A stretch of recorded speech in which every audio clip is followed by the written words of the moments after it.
Hello and welcome to the Galeblade News. Buy one get one free deals on unhealthy food will be banned as part of the government's bid to tackle obesity in England. The plan will also include restrictions on where foods high in fat and sugar can be promoted in store and new rules for displaying calories on menus. A ban on junk food adverts before 9 p.m. has been confirmed for the whole UK. Boris Johnson said the plans would help reduce our health risks and protect ourselves against coronavirus. The Prime Minister will unveil the strategy later amid growing evidence of a link between obesity and an increased risk from COVID-19. Government statistics showed nearly 8% of critically ill patients in intensive care units with the virus have been morbidly obese, compared with 2.9% of the general population. The move marks a change in stance by the Prime Minister, who has previously criticised levies on foods high in salt, fat and sugar, and described his views on tackling obesity as libertarian. But Mr Johnson's experiences in intensive care during his treatment for COVID-19 is thought to have contributed to his changing position. Along with the ban on TV and online adverts before the watershed, the government said it would hold a consultation on whether to stop fast food adverts online altogether. Labelling of calories on menus would apply to any restaurant, cafe or takeaway chain with more than 250 employees, and another new consultation will be launched around plans to provide the same information for alcoholic drinks.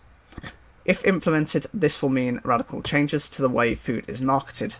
Most of the proposals were first set out in a policy paper in 2018 and put out to consultation before getting stalled. The key is how businesses react this time, having previously been asked against the measures. The Food and Drink Federation has again given a hostile response, but what about advertisers whose freedom to promote some food products will be severely limited? A dozen of the industry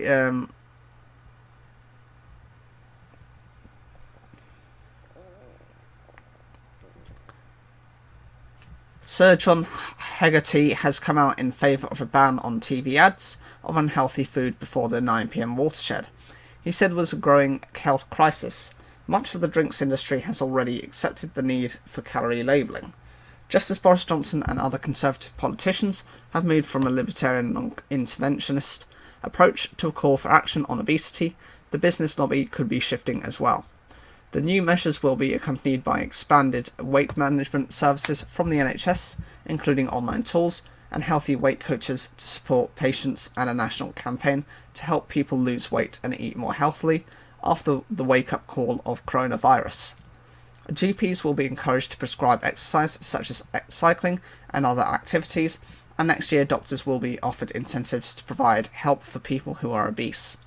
Health Secretary Matt Hancock said everyone knows how hard losing weight can be, so we are taking bold action to help everyone who needs it. He said taken together, the new measures and the campaign will get the country eating healthily and losing the pounds. So, are you overweight?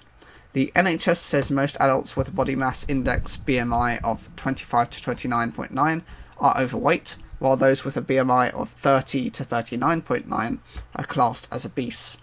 Body mass index is calculated by dividing a person's mass in kilograms by the square of their height in metres. Another measure of excess fat is waist size. Men with a waist of 94 centimetres or more, and women with a waist of 80 centimetres or more, are more likely to develop obesity-related problems. Dr. Alison Tedstone, Chief Nutritionist at Public Health England, also backed the strategy, saying it would save lives. These bold measures will help us tip the scales on obesity. The argument for action is the clearest it's ever been, she added. Michelle Mitchell, Cancer Research UK's Chief Executive, said this is a landmark day for the nation's health. Being overweight or obese puts people at risk of many diseases, including 13 types of cancer, and disproportionately affects people from poorer backgrounds, so the plan will hugely help to level up the country and build a healthier population.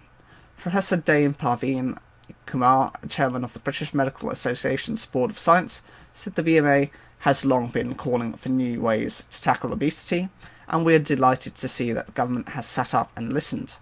What we need now is for this strategy to be actioned as quickly as possible, with the promised expansion of NHS services delivered in full, with adequate resources and funding to ensure that those struggling with their weight can get the support they need and deserve. But Adam Briggs for the Health Foundation said there is little sign of policies that will address the root causes of obesity. So what do you think of this news? Is this something you're concerned about? Do you think actually people should take more responsibility for their own weight? Or do you think actually there needs to be more government support to kind of have that first initial push? Whatever you think, leave your comments down below. Like the video if you enjoyed it, and don't forget to subscribe.